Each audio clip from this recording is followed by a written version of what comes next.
ተመልሰናል። ዛሬ ቪዲዮአችንን ከውጪ ነው እንግዲህ ሳውንድ ላይክ አድርጉ፣ ኮሜንትም አድርጉ። እውነት ነው እየታየባችሁ አይደለም፣ እውነት እያረጋችሁ። እሺ ዛሬ ባለ ታሪኳን ማቀርበው እኔ ነኝ። እሺ ልግባ ወደ ታሪኳ። እሺ ቲ እባላለሁ ሰራተኛ ነኝ። በጣም የምወደው 2 ዓመት ከ8 ወር አብረን ስለቆየን ለምን አንጋባም? ረጅም ነው። እንኳን ፈጥናችሁ ወደ ትዳር ዓለም ተቀላቀላችሁ። ነገር ለማስረዳት ይከብደኛል። እኔ በጣም ከባድ ነው ጋይስ፣ በእውነት ምንም ተስፋ እንደሌለውና ወደ ቤት ይዘን መግባት እንዳለብን ነገሩን። ከባድ ነው በጣም እውነት። እንደዚህ ስናወራው ለኛ ቀላል ይመስላል እንጂ በሰዓቱ የምታሳልፈው ነገር ከባድ ነው። እንግዲህ እሷስ የሚሰማት ምንድነው ጋይስ? በፈጣሪ ስም ማለት አስቡ፣ በጣም ከባድ ነው በእውነት። ያሳዘንሽኝ እንጃ ምን እንደምልሽ ሁሉ ነገራችሁ ስታክ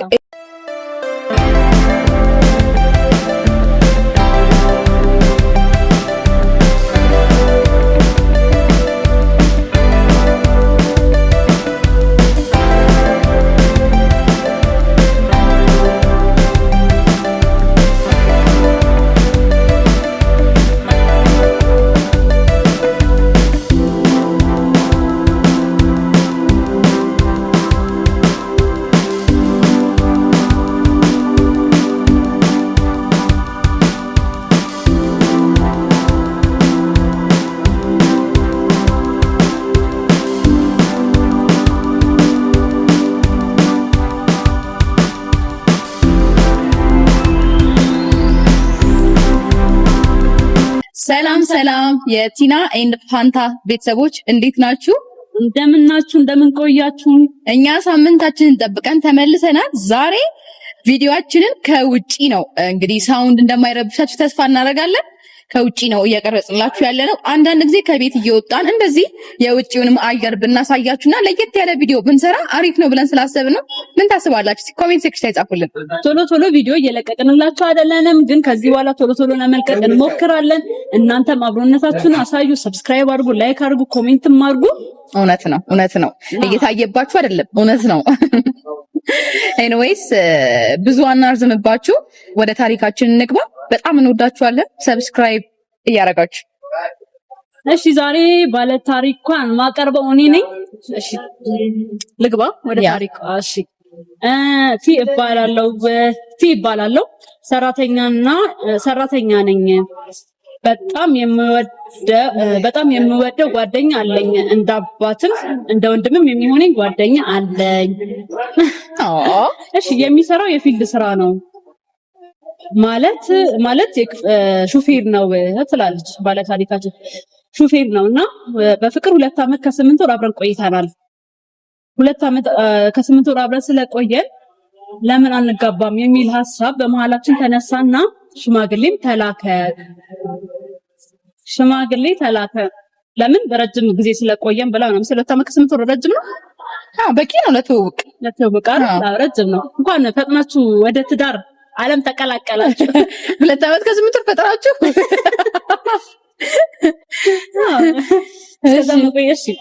ወደ ታሪኩ 2 ዓመት ከ8 ወር ከቆየን በኋላ ሽማግሌ ተላከ። ሽማግሌም ተልኮ በሳምንቱ እሱ ወደ ስራ መመለስ ነበረበት። ሳምንት ነው የቆየው። ሽማግሌ ከተላከ በኋላ በሳምንቱ እሱ ወደ ስራ መመለስ ነበረበት። ወደ ፊልድ ስራው ሄደ።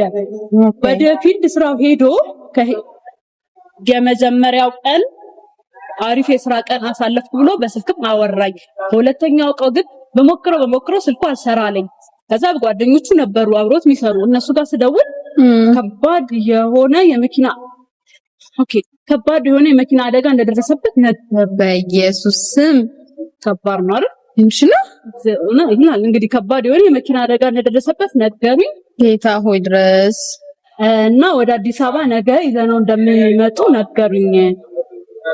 እና ወደ አዲስ አበባ መጣ። ከባድ የሆነ የመኪና አደጋ በጣም ደርሶበታል። በዛ ሰዓት ተሰማኝና ከኔ ጀምሮ እስከ ቤተሰቦች የተሰማንን ነገር ለማስረዳት ይከብደኛል። እኔ በጣም ከባድ ነው ጋይስ በእውነት በስመ አብ ወልድ። እና በመሃልም ብዙ የሆኑ አልባልታዎች ይበሩ ነበረ። በጣም ለኔ ከባድ ነበረ። ቀን ሌሊት አብሬው ነበር የምውለው። ረጅም ጊዜ ሆስፒታል ተኝቶ ግን መንቃትም አልቻለም ነበረ። ሙሉ ለሙሉ ሰውነቱም መንቀሳቀስ አቁሞ ነበረ። አብሬ ሙሉም አብሬ ማድሮም እኔ ነበርኩኝ። መንቃት አልቻለም፣ ሰው መለየትም አልቻለም ነበረ። ስማም በጣም ከባድ ነው። በጣም እግዚአብሔርን። እሺ ምን ሆነ በማርያም? እና ዶክተሮቹንም ስናናገራቸው ብዙ ተስፋ ባታረጉ ጥሩ ነው ማለት ጀመሩ። ቀናትን እየወለዱ ወርም አለፈ ሆስፒታል ከተኛ ምንም ተስፋ እንደሌለውና ወደ ቤት ይዘን መግባት እንዳለብን ነገሩን። ሙሉ ለሙሉ ግን መዳን አልቻለም ነበረ። ወር ከ15 ቀን ከተኛ በኋላ ግን ሞት የሚባል ክፉ ነገር በማላችን ተፈጥሮ ህይወቱ አለፈ አለች። ለምንበቤቴስም ከባድ ነው በጣም እውነት። እንደዚህ ስናወራው ለኛ ቀላል ይመስላል እንጂ በሰዓቱ የምታሳልፈው ነገር ከባድ ነው። እንግዲህ እሷ ሲሰማት ምንድነው ጋይስ በፈጣሪ ስም ማለት አስቡት። እንደው ይሄ ልታገቡት የሆነ ሰው ወይ ፍቅረኛዎች ስለሆነ ሳይሆን በአጠቃላይ ዝም ብላችሁ እስቲ ቀርባችሁ ያለ ሰው ወይ ዝም ብላችሁ የምታውቁት ሰው ራሱ ሲሞት የሚሰማውን አስቡትና ልታገቡት ደግሞ ሽማግሌ ተልኮ እኔ አንዳንዴ ከፈጣሪ ጋር መከራከር ይሆንብኛል እንጂ እኚህ ነገሮች እንደው መጀመሪያ ባይፈጠሩ በቃ ምናምን ያው ለነገሩ ይሄም ተፈጠረ አልተፈጠረ 2 ዓመት ምናምን አብረው ቆይተው 2 ዓመት መቆየት ቀላል አይደለም። እንኳን 2 ዓመት የምታውቁት ሰው 2 ቀን 3 ቀን ራሱ ታክሲ ውስጥ እንኳን የምታውቁት ሰው የሆነ ሰዓት ላይ በጣም ከባድ ነው ወይ የሆነ ነገር ላይ ፌስቡክ ላይ እንደዚህ ሆነ ብላችሁ እንኳን ተጎስቶ ብታዩት ለእናንተ ከባድ ነው በጣም ማለት ሀዘኑ ሽማግሌ ከመላኩ በፊትም ቢሆን በኋላም ቢሆን ሀዘኑ ለሷ ተመሳሳይ ነው። ከባድ ነው በጣም አይደል? በጣም ወይ በስመ አብ ወወልድ ወመንፈስ ቅዱስ በጣም ከባድ ነው። አሁን ያሳዘንሽኝ እንጃ ምን እንደምንልሽ ሁሉ ነገራችሁ ስታክ ኤቭሪቲንግ በቃ ይቆማል። በጣም በስመ አብ እንደዚህ አየር ቀይረን ስናወራ እንደዚህ የሚያሳዝን ታሪክ ምናነብ አልመሰለም ነበር። እሺ ኤኒዌይስ ወደ ታሪኩ እሺ እሱ ሞተ፣ ቀብሩም ተፈጸመ። በጣም ከባድ የሆኑ ነገሮች አሳለፍኩ። ቤተሰብ መግባባት አልቻልኩም እና እኔ ፋሚሊ ጋር ነበር የምኖረው። በቃ እዛ መቋቋም ስላልቻልኩ ሰፈር ውስጥም በቃ ቀና ብዬ የሚሄድ ስላቃተኝ ብቻዬን ተከራይቼ መውጣት እንዳለብኝ ወሰንኩኝና ከዛ ሰፈር አንድ ሰፈርም ነበርን ከሱ ጋር። ስለዚህ ከዛ ሰፈር መውጣት ፈለኩኝና ከዛ ሰፈር ወጣሁኝ። ግን አሁንም ወደ ራሴ መመለስ አቃተኝ። ይሄን ታሪክ ስልክላችሁ ይሄ ታሪክ ከተፈጸመ 2 ዓመት ይሆናል። ግን ቁስሉ አሁንም አለ። ወይኔ አሁንም የሚሰማኝ ትላንት እንደሆነ ነገር ነው። ብዙ ጊዜ ብዙ ጓደኞቼ ቤት እየመጡ አብሬ የምሰራቸው ልጆች እየመጡ በቃ 2 ዓመት እኮ ሆነው የራስን ህይወት መጀመር አለብሽ ይላሉ። ቀላል ነው ወይ ይረሳል ወይ? ለኔ በጣም ከባድ ነገሮች እያሳለፍኩ ነው። ምናልባት ከቤት መውጣቴም ልክ አይደለም ይሆናል። ግን ከቤት ወጥቼ ነገሮችን መረሳ መስሎኝ ነበረ። መርሳት አልቻልኩም። ሌላ ህይወትም ለመጀመር 2 ዓመት በቂ ነው ብዬ ብታወቅ እንኳን የድሮው ረስቼ አዲስ ላይፍ መጀመር አልቻልኩም። እስቲ በጣም ከባድ ነው። ምን ትሉኛላችሁ? እንዴት ነው ይሄን ረስቼ አዲስ ህይወት መጀመር የምችለው?